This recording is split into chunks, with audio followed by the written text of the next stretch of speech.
ఢిల్లీలో PCC chief Mahesh Kumar Goud మాట్లాడుతున్నారు. Live ద్వారా చూద్దాం. పౌరుల యొక్క ఓటు తొలగించే ప్రక్రియ జరుగుతూ ఉంది కాబట్టి కాంగ్రెస్ క్యాడర్ కింది లెవెల్లో అప్రమత్తమై దాదాపు 2 మాసాలుగా ఈ ఎస్ఐఆర్ ప్రక్రియలో పాల్గొంటా ఉంది. ప్రతి పౌరుడు ఓటు కాపాడాల్సిన ధ్యేయంతో ముందుగా కార్యక్రమం మీద వాళ్ళ చర్చ జరిగింది. దాంతోపాటు సంస్థాగతంగా తెలంగాణలో బూత్ స్థాయి నుంచి పీసీసీ వరకు జరిగినటువంటి పార్టీ నిర్మాణము, ప్రభుత్వం ఇస్తున్నటువంటి సంక్షేమ అభివృద్ధి ఫలాల్ని ప్రజలకు తీసుకెళ్లడంలో మా క్యాడర్ నిర్వహిస్తున్న పాత్ర మీద కూడా చర్చ జరిగింది.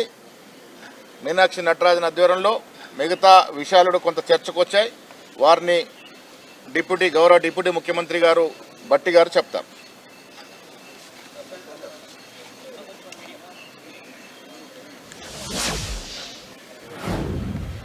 గౌరవ రాష్ట్ర కాంగ్రెస్ కమిటీ అధ్యక్షులు మహేష్ కుమార్ గౌడ్ గారు చెప్పినటువంటి అంశాలతో పాటు ఈరోజు జరిగినటువంటి కోఆర్డినేషన్ కమిటీ సమావేశంలో భారత ప్రజాస్వామ్యానికి, భారత రాజ్యాంగానికి మూలస్తంభం లాగా నిలబడేటువంటి పౌరుడ ఓటు హక్కుని ప్రతి ఒక్కళ్ళకి అందించాలనేటువంటి లక్ష్యం కాంగ్రెస్ పార్టీ తీసుకొని ముందుకు పోతా ఉంది. ఆ ఓటు హక్కుని ప్రతి పౌరుడికి అందించే ప్రక్రియలో భాగంగా ఎస్ఐఆర్లో జరుగుతున్నటువంటి విధానంలో తెలంగాణ రాష్ట్రంలో బిఎల్ఏస్, కాంగ్రెస్ పార్టీ నియమించినటువంటి బిఎల్ఏస్ చాలా బాగా పనిచేస్తూ ఉన్నారు. వారు చేసినటువంటి పని విధానాన్ని కూడా ఈరోజు అఖిల భారత కాంగ్రెస్ కమిటీ ఆధ్వర్యంలో రివ్యూ చేయటం జరిగింది. మీనాక్షి నటరాజన్ గారి ఆధ్వర్యంలో వారిని బిఎల్ఏస్ అందరినీ అభినందిస్తూనే ఇంకా మిగిలి ఉన్నటువంటి కొద్దిమంది పర్సంటేజ్ని కూడా త్వరితగతిన పూర్తి చేయాలని చెప్పేటువంటి కార్యక్రమాన్ని వారు చెప్పడం జరిగింది. వారితో పాటు రాష్ట్ర ప్రభుత్వం తరఫున చేస్తున్నటువంటి అనేక సంక్షేమ కార్యక్రమాలను కాంగ్రెస్ పార్టీ క్యాడర్ అట్లాగే సంస్థాగతంగా ఉన్నటువంటి వ్యవస్థ ద్వారా పెద్ద ఎత్తున ప్రజల దగ్గర చేర్చే కార్యక్రమానికి కూడా ఒక యాక్షన్ ప్లాన్ తయారు చేసుకోవడం జరిగింది.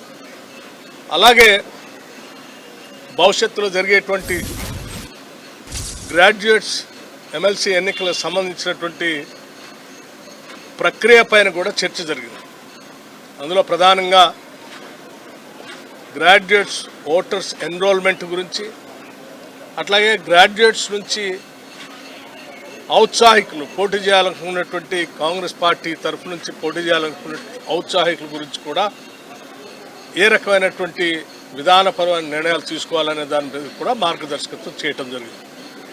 దానికి సంబంధించి ఆయా జిల్లాల్లో ఉన్నటువంటి ఇన్ఛార్జ్ మంత్రులకి బాధ్యత అప్పచెప్పి ఆ ఇన్ఛార్జ్ మంత్రులు ఆయా జిల్లాలో ఉన్నటువంటి జిల్లా కాంగ్రెస్ కమిటీ అధ్యక్షులతో, శాసనసభ్యులతో, లేకపోతే అక్కడ ఉన్నటువంటి పార్టీ విధానపరమైనటువంటి సంస్థాగతంగా ఉన్నటువంటి వ్యవస్థలతో చర్చించి ఒక 3 మెంబర్ ప్యానెల్ని కూడా పార్టీకి సబ్మిట్ చేయమని చెప్పి వారు చెప్పడం జరిగింది. దానికి సంబంధించి కూడా ఆ ప్రక్రియ మొదలు పెడతా ఉన్నారు. ఈ కోఆర్డినేషన్ కమిటీ ఇందిరాభవన్లో అనేక విషయాలపైన, ఈ ప్రత్యేకంగా ఎస్ఐఆర్ పైన, ఈ ప్రభుత్వం చేపడుతున్నటువంటి సంక్షేమ కార్యక్రమాలపైన, శాసన మండలి గ్రాడ్యుయేట్స్ ఎన్నికలపైన ప్రధానంగా 3 అంశాలపైన చర్చ జరిగి విధానపరమైన నిర్ణయాలు తీసుకుంటాం. ధన్యవాదాలు.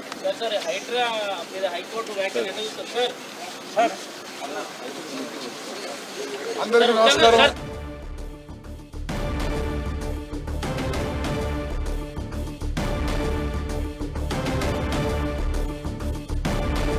రైట్, ఇవాళ ఢిల్లీలో కోఆర్డినేషన్ కమిటీ మీటింగ్ జరిగింది. ఈ మీటింగ్ లో ప్రస్తుతం అందిస్తున్న సంక్షేమ పథకాలు, అలాగే పార్టీలో నెలకొన్న పరిస్థితులు, గ్రాడ్యుయేట్ ఎమ్మెల్సీ ఓట్లపైన చర్చించామని డిప్యూటీ సీఎం భట్టి విక్రమార్క అలాగే పీసీసీ చీఫ్ మహేష్ కుమార్ గౌడ్ చెప్పారు. ప్రజాస్వామ్యానికి మూల స్తంభమైన ఓటు హక్కును అందరికీ అందించాలి అనేసి ఈ మీటింగ్ లో కూడా డిస్కస్ చేయడం జరిగింది. అలాగే ప్రస్తుతం అంటే తెలంగాణ రాష్ట్రం నెలకొన్న పరిస్థితులు, పార్టీలో జరుగుతున్న చిన్న చిన్న అంతర్గత విషయాలకు సంబంధించి, అలాగే సమన్వయ లోపం, ఇటు జిల్లాల వారీగా మంత్రులు ఎమ్మెల్యేల పనితీరు అంటే ఈ అన్ని అంశాలపైన కూడా ఇవాళ కోఆర్డినేషన్ కమిటీ మీటింగ్ లో చర్చకు వచ్చిందని చెప్పారు. అలాగే ఓటు హక్కుకు సంబంధించి సర్ ప్రక్రియ ఏదైతే తెలంగాణలో జరుగుతుందో ఈ అంశం పైన కూడా సమగ్రంగా చర్చించామని చెప్పారు.